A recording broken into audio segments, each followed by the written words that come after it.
No, I'm just messing with you. I don't need laryngitis. Good to see you. You're looking good today. Of course, I didn't see you yesterday, but you're looking good today. He says we're live and ready.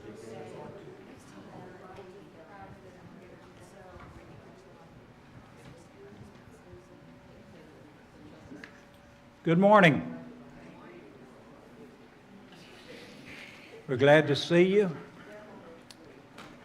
We will be studying from the book of 1 Corinthians this morning. We will be in chapter 9, and our intentions are to complete that. If you don't have a guide sheet or a set of questions, they're in the back, today's lesson and next lesson also, if you'd like to pick one up. I want to ask Jim to lead us in prayer as we begin this morning. Jim? Pray together.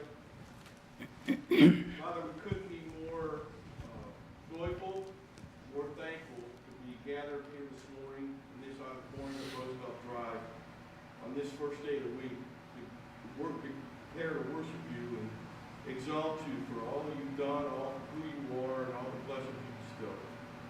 So we unite our hearts with respect and reverence and honor that's due your name and your character. We give you thanks and praise for everything, because we could not do a single thing without your blessing, without your grace, without your favor. Please be with us, Father, as a congregation in the new year. Keep us unified, keep us strong, keep us faithful, and allow us to do things that you're already blessed with, so we can grow in numbers, grow in body life, grow in individual devotion. We ask your blessings on all of those, Father, who are going through this holiday season, this new year, without their loved one. Give them comfort and strength and peace as only you can. And also for Steve Stevens and Tammy Ingram, for Randall Burton and others who are battling cancer, we ask you to give them healing and give them strength and give them perseverance as well. Be with Ron this morning and may have a good recall of what he's prepared to teach us from Corinthians, and we be good students, and later be true worshipers, pouring out our hearts in emotion, but within the boundaries of Scripture, to give you everything the worship you deserve. And we pray all this in Jesus' name. Amen. Ron, what did you say? It's going to be chapter 9.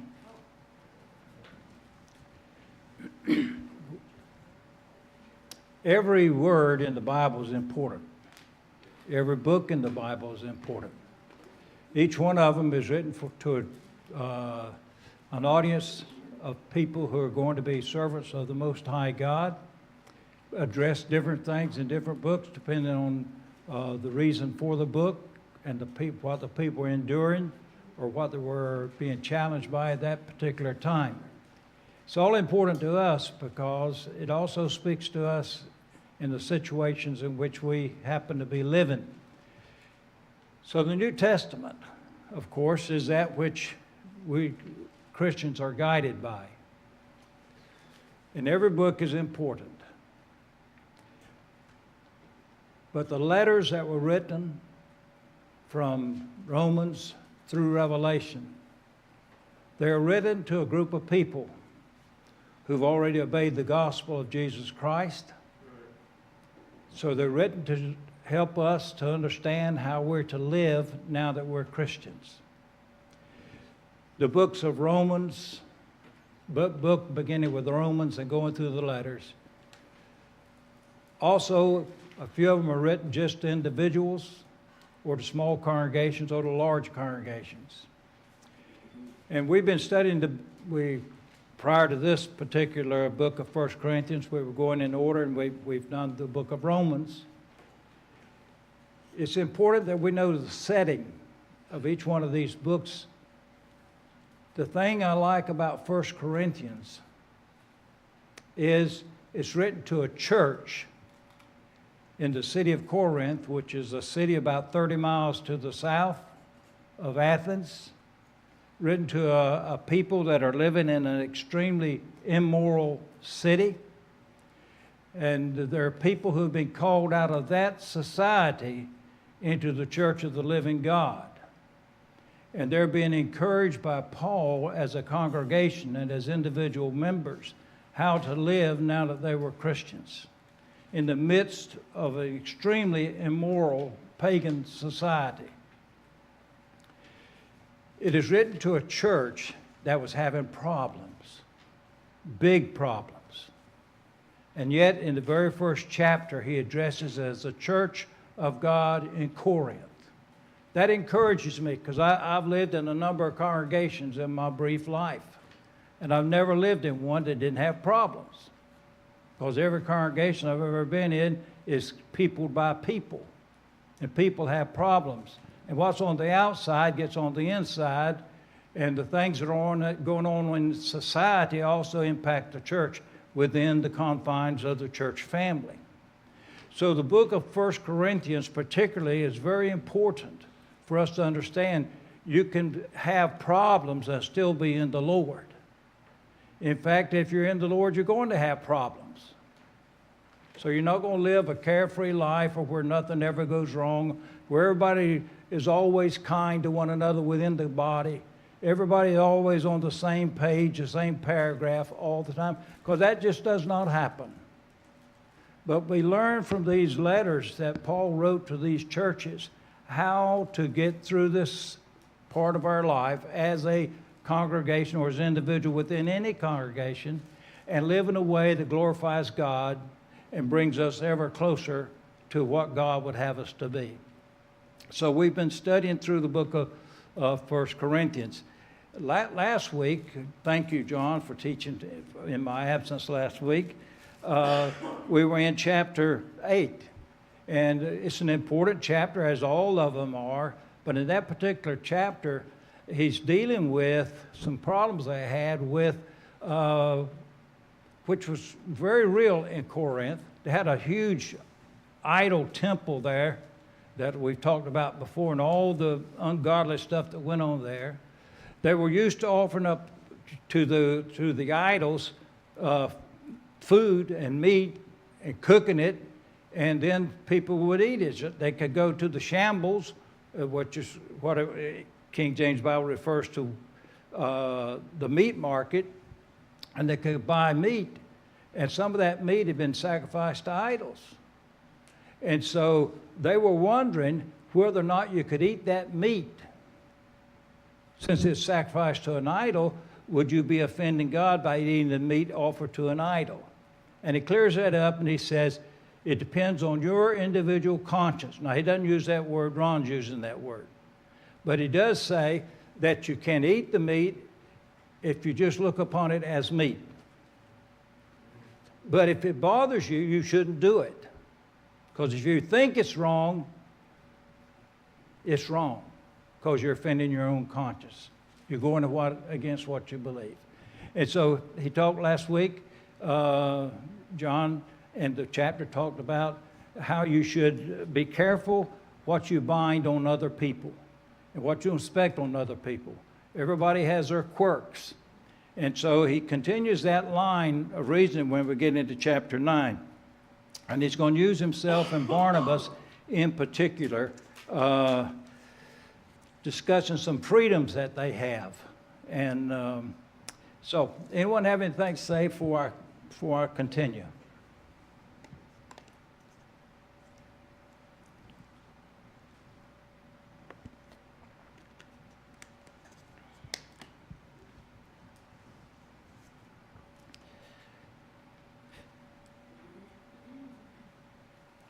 I'm going to read from verse 10 of the previous chapter just to get the flow. Remember, these chapter divisions, verse divisions, they were put in later, and I'm glad they're in there because it helps us to know where we are. But remember, this is just a letter that he wrote to the church in Corinth. Verse 10, verse 9, but take care lest this liberty of yours, as things I've just discussed, become a stumbling block to the weak. For if someone sees you who have knowledge dining in an idol's temple, will not his conscience, if he is weak, be strengthened to eat things sacrificed to idols? For though your knowledge through your knowledge, he who is weak is ruined, the brother for whose sake Christ died. And thus, by sinning against the brethren and wounding their conscience when it is weak, you sin against Christ. Therefore, if food causes my brother to stumble, I will never eat meat again, that I might not cause my brother to stumble. Lesson there is, if this is going to bother somebody in their conscience, we ought not to be doing it. And now he continues with his conversation with them. Am I not free? He's speaking of himself. Am I not an apostle? Have I not seen Jesus our Lord? Are you not my work in the Lord? He said, who am I? I am an apostle. And you are the evidence of my apostleship. And I've seen the Lord. If to others I'm not an apostle, so at this particular time in Paul's life, there were others who were saying he was a Johnny-come-lately. He was not really a true apostle. So he addresses that.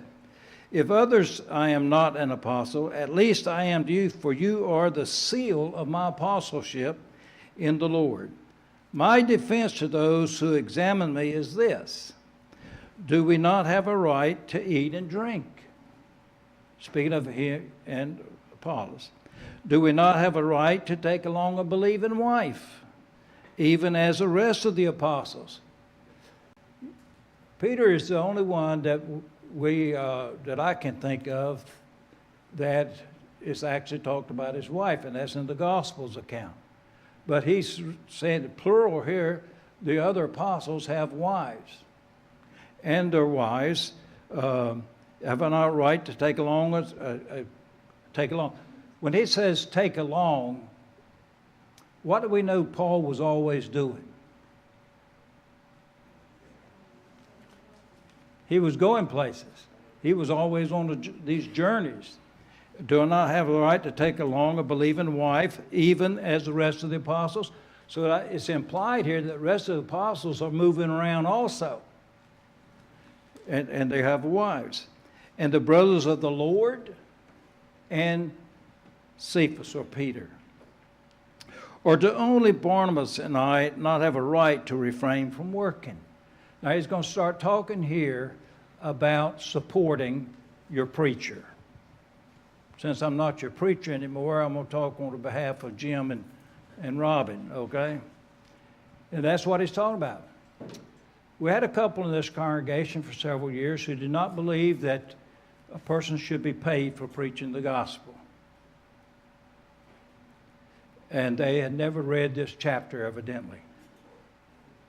And so you have all kinds of things that people come up in their mind that should or should not be done. And many times there's no grounding scripturally for that. And so he says, do we have the right to refrain from working? Now he's talking about working, which he did. As we know, Paul was a tent maker, and he supported himself and his companions many times by doing that. But we'll learn also as we go through this chapter that there were other congregations that helped support him wherever he happened to be working, just like we do in mission work out of this congregation. And so, who at any time serves as a soldier at his own expense, or Marines, or sailors, or Air Force. I used to draw a check from the Air Force. I had a choice. Men of my age at that time had a choice. We could either wait and be drafted, or we could go down and volunteer for wherever we wanted to go. I knew I looked better in blue, as I'm wearing this morning, so I joined the Air Force. I'd lived outside Cherry Point Air Station my entire young life, and I was not going into Marines. I'd already learned about Parris Island, and I didn't want to go there. So I went in the Air Force. And so for 4 years, they took care of me after a fashion. Started out at $82.50 a month, and I finally got up to $200 by the time I quit. So I went in the Air Force, but I was not a slave. I was not in there just donating my time. They were taking care of me. In the time of the military that he's talking about, the soldiers served, but they were taken care of by the population through the government. Who at any time serves as a soldier at his own expense? Who plants a vineyard and does not eat the fruit of it? Or who tends a flock and does not use the milk of the flock? I'm not speaking these things according to human judgment, am I? Or does not the law also say these things? Deuteronomy is going to be quoted here. For it is written in the law of Moses, you shall not muzzle the ox while he is threshing. And Paul asks a question. God is not concerned about oxen, is he? So I know you've seen in the movies or you've seen pictures of an ox or a mule or a donkey or some kind of draft animal hooked to a device. They walk in a circle all the time, and they're separating the wheat seeds perhaps from the stalks, or they're grinding. And so if you'll notice in those pictures, the animal is not muzzled. And so this animal walks in a circle just producing, and the animal is allowed to eat of what he's working on. Now that's Paul's illustration of how it is serving in the gospel. It's okay to be supported when you're serving in the gospel. Now, we know that Paul often supported himself, but we're going to see some passages in a little while that show that other congregation enabled him to be where he was, and he commends them for that.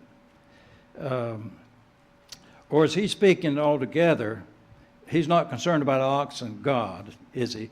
Or is he speaking altogether for our sake? Yes, for our sake. It was written, because the plowman ought to plow in hope.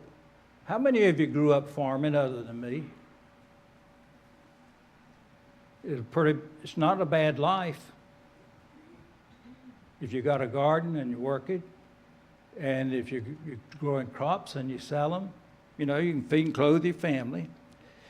For our sake, it was written, because the plowman ought to plow in hope, and the thresher, that's when it's fully grown, and now they're going to get the product, and the thresher, the threshing hope of sharing the crops. And so, very simple illustration. Now he returns to him and to Barnabas, if we sowed spiritual things in you, is it too much if we should reap material things from you? Of course it's not. We're serving you. If others share the right over you, do we not more? So it's evident they were paying some of the people that were working, maybe not Paul and Barnabas. Nevertheless, we did not use this right, but we endure all things that we may cause no hindrance to the gospel of Christ. Paul's going to make sure from the time that Jesus intercepted him on the road to Damascus, the 3 years he spent in Arabia, he comes back and he's full bore all the time. And he's doing what he does under conviction. He's serving the Lord.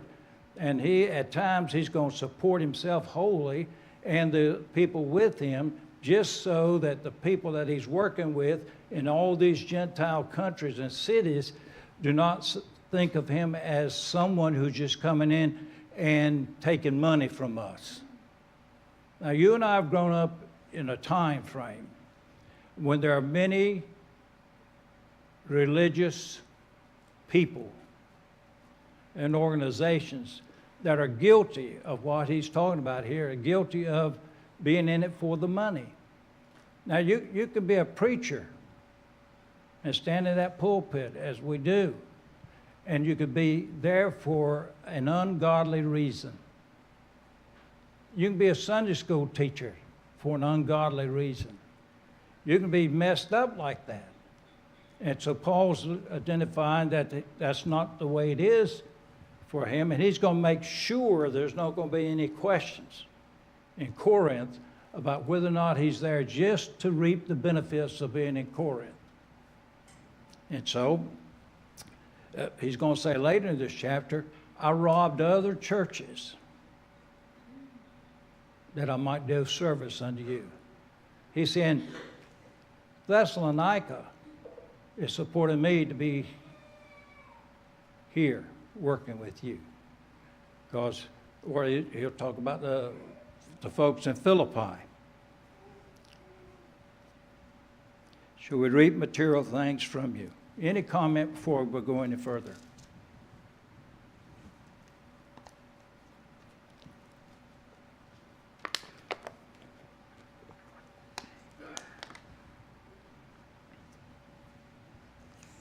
Well, we do have some questions. What does Paul claim to be in verse 1 and 2? An apostle, and what else do he claim he is? Free.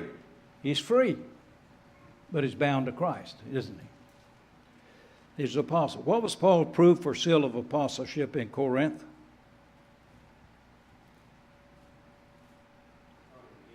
The congregation that is there.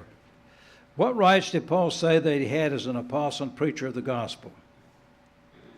The right to do what? Eat or drink. Where'd Jim go? I'll make sure Jim and I observe our right to eat and drink. What else? The right to do what else? To get married. Get married. Where'd you ever come up with the idea that if you're a holy man, you shouldn't be married? Out there somewhere is where it came from. Right to not work, to support himself and his co-workers. In other words, the church would support him. And so he had the right to be supported.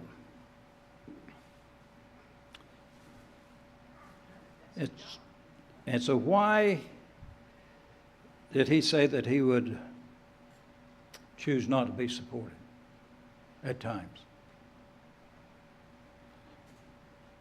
Latter portion of verse 12, that we may cause no hindrance to the gospel of Christ.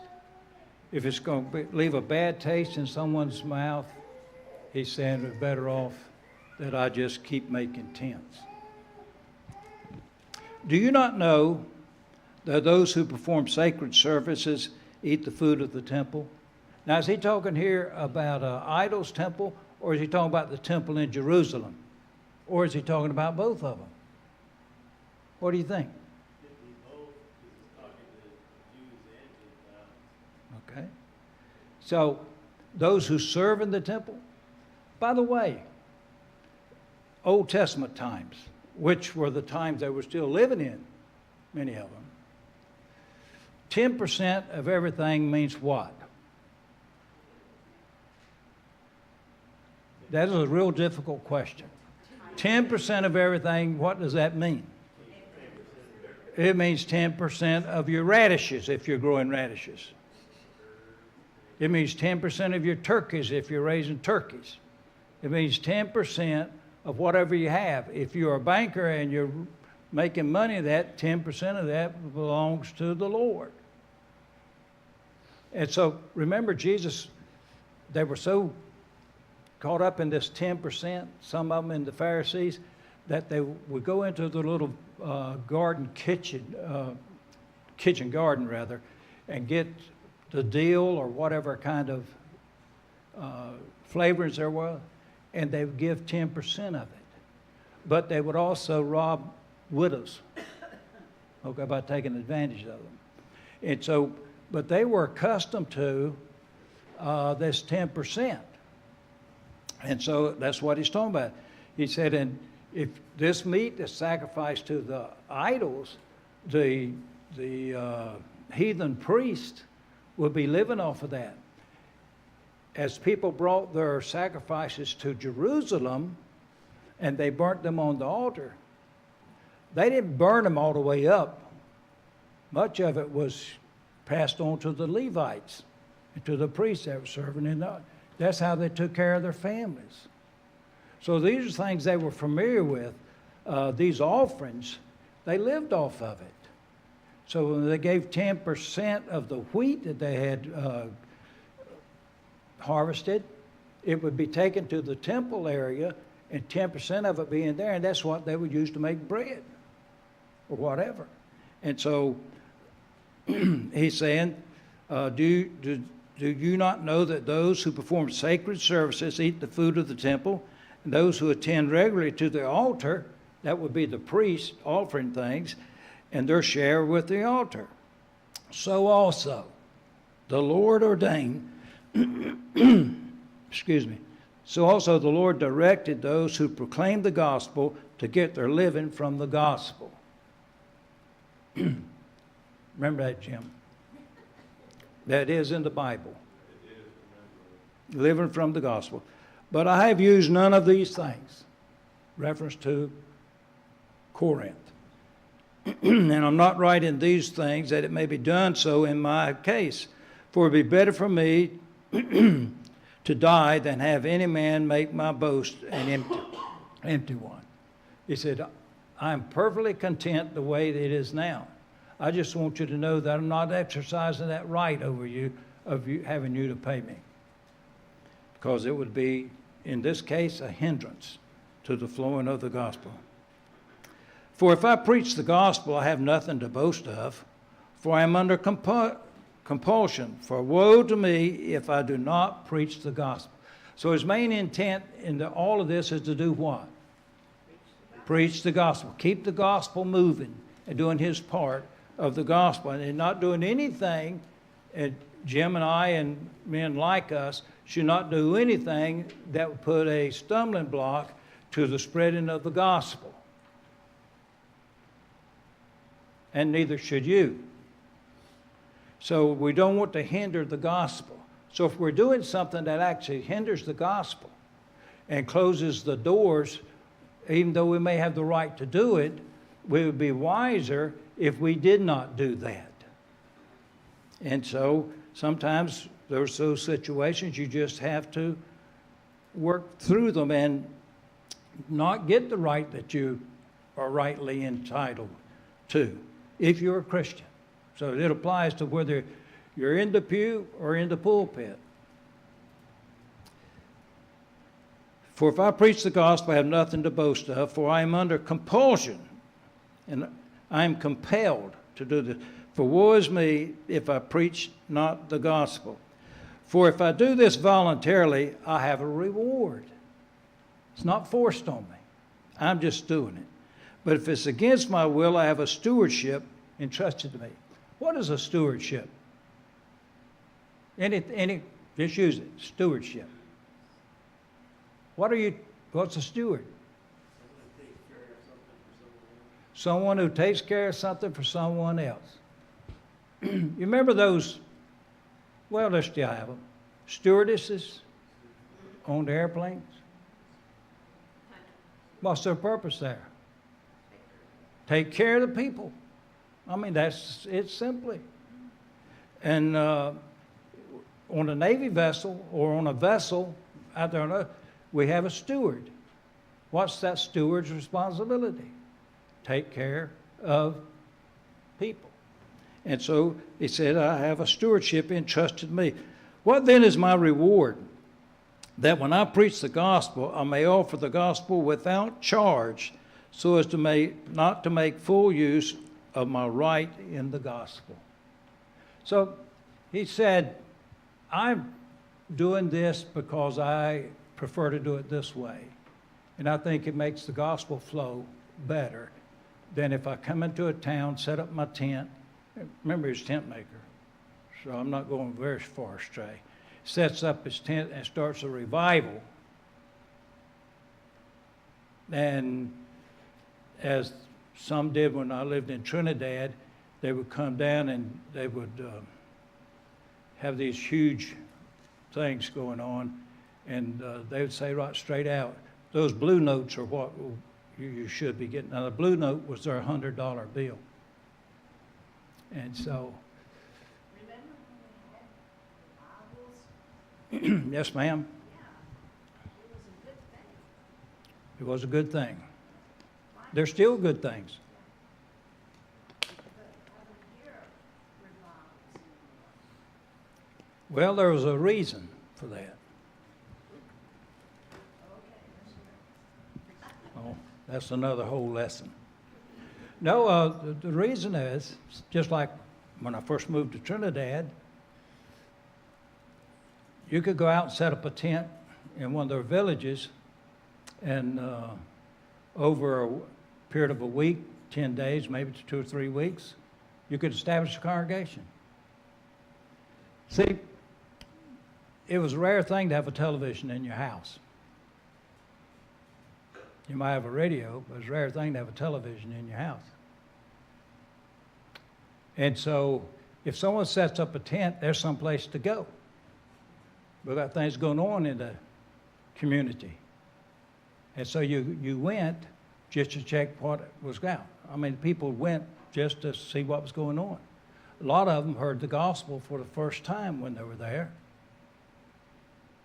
And that happened in this town, by the way, in the late 40s and early 50s. And let's see, there's no one here this morning yet. When Aileen gets in, you talk to her about this. Because her people and some other people gave the military members that were here, who were trying to get this congregation started, they gave them a plot of land to use out off of Piney Green Road. And people would come to that, and that's how the entire clan that she's associated with became Christians. And so that was, but then television was invented. And we rocked along and we did pretty good for a few years, and then we invented VCRs. So, and before long we were hooked on being entertained. And we didn't even have to leave the house to be entertained. It used to be, Dale, I'm answering your question. It used to be that you invited your neighbors to church. It used to be that you invited them to your revivals. And it used to be they came, and many of them were converted. And so what Paul is doing is the same thing, just old-fashioned. He goes into a town, goes to the marketplace where there's people. Preachers need people, or they can't be preachers.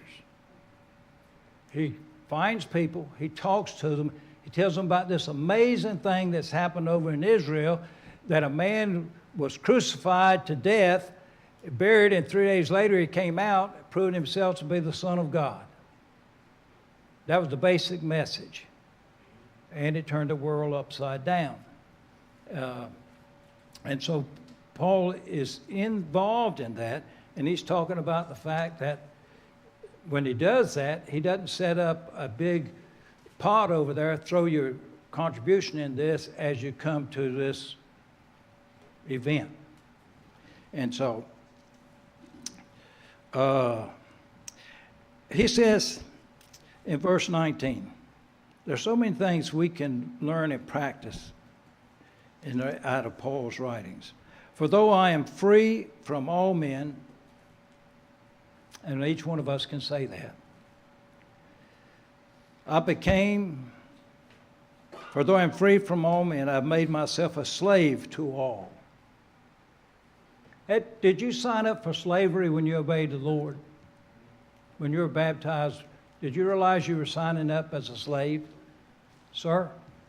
Most of us probably didn't know we were signing up to be a slave, but I think it's in the answer to the question when you ask the potential believer who's ready for the water, you know, you believe that Jesus is the Son of God. Yeah. And all of us at some point said yes. Well, at that moment, you have confessed to make him the Lord of your life.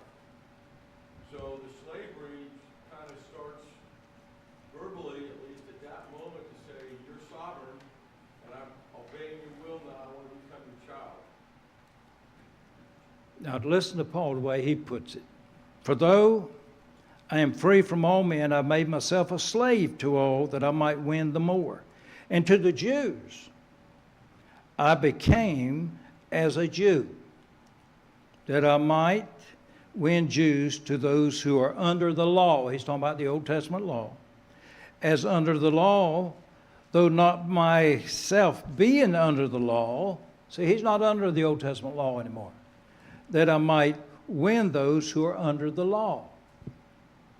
To those who are without law, and he's talking about not having to comply with the Old Testament law because they weren't Jewish, they were Gentiles.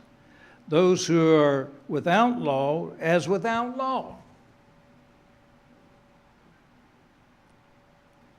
Though not being without the law of God, but under the law of Christ, that I might win those who are without law.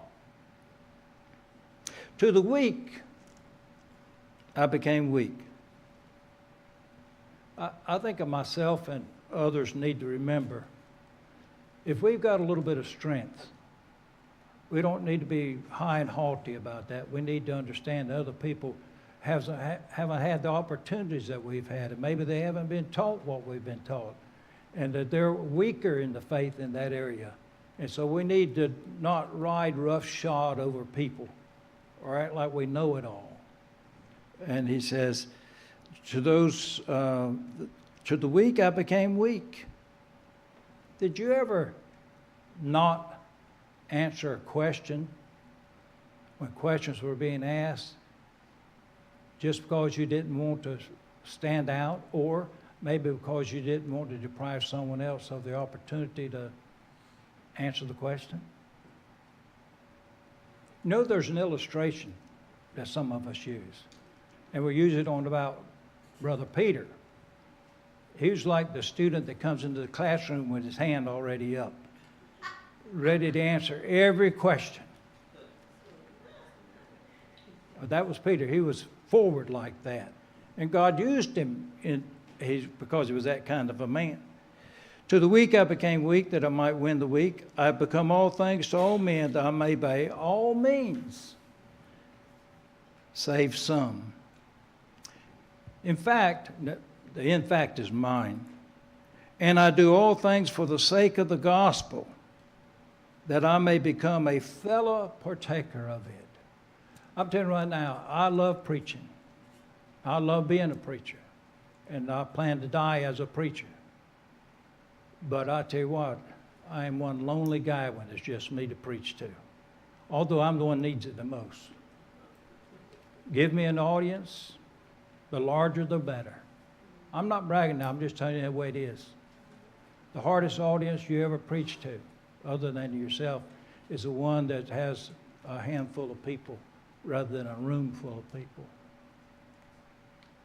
Because as a preacher, you know, for some it goes in their ears, now others it sticks. And an old saying was, you can always pass it on to the person next to you. It applies to them, not to you. But if you're in a handful of people, just you and them, it has to resonate with the persons that you're with. So, from a preaching standpoint, it wouldn't bother me to stand before 20,000. But it's awful difficult when there's 20. That makes sense to you, probably, but it's true for me. Paul had the opportunity to stand on Mars Hill. He had the opportunity many times, but he says, whatever I'm doing so I can save some. I do all things for the sake of the gospel, that I may become a fellow partaker of it. He counts himself a partaker with the persons that he's actually teaching or preaching. Do you not know that those who run in a race, they all run, but only one receives the prize? Run in such a way that you may win. We're all in a race, and we all want that wreath, that crown. We all want that big prize at the end, which is a gift from God for us, and we're all going towards that. Some of us are moving faster, some of us are getting closer, and just because you're not yet 40 does not mean that you're not getting closer. I've buried a lot of young people in my life. I buried a lot of friends that would have been my same age now in this life. But I've come to realize that we're all going to a final destination.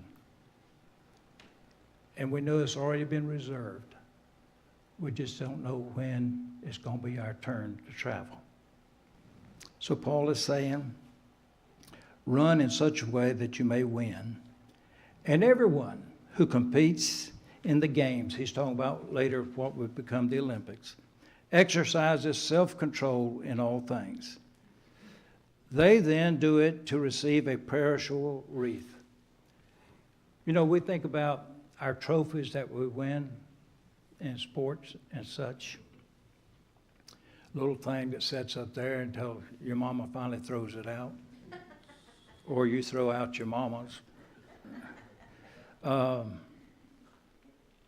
They received a wreath which was woven from twigs and branches.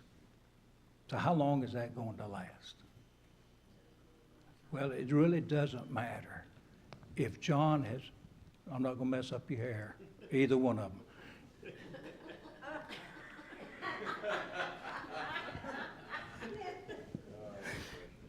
But the only time it matters is when they present that trophy to you.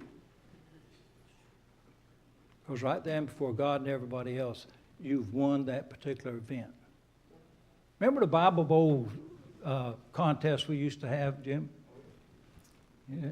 We'd be so proud of our kids for whatever congregation we were working with at that time, because they would sweep it. Jim would come back here. They swept it. And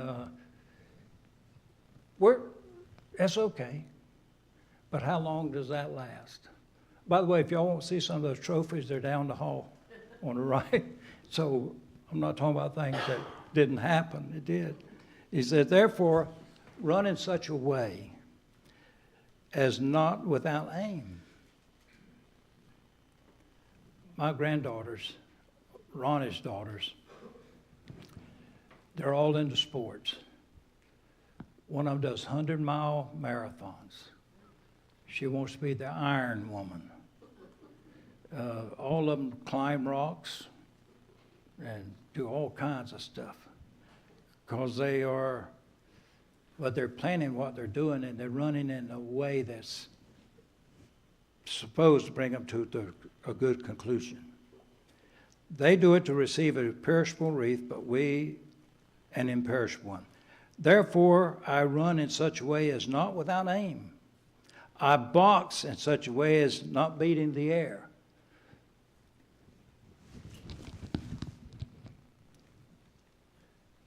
I can do that. It's kind of like playing that air guitar. But, he says, I buffet my body and I make it my slave. I'm just going to say this. That is hard. Amen. Particularly for the last 6 weeks. I buffet my body. I buffeted my body, and so did you. But I buffet my body, and I make it my slave, lest possibly after I have preached to others, I myself should be what? Disqualified. It's possible for a preacher to be disqualified. But we know better. Paul writes to these people to encourage them, not to get caught up in everything that's going on around them. And remember, they've changed. And they need to take care of one another. They need not to be overbearing of one another. And they need to run the race. Well, we didn't get to answer all these questions, but you'll do yourself well if you'll answer them anyway. So It's time to close, so I will. Thank you.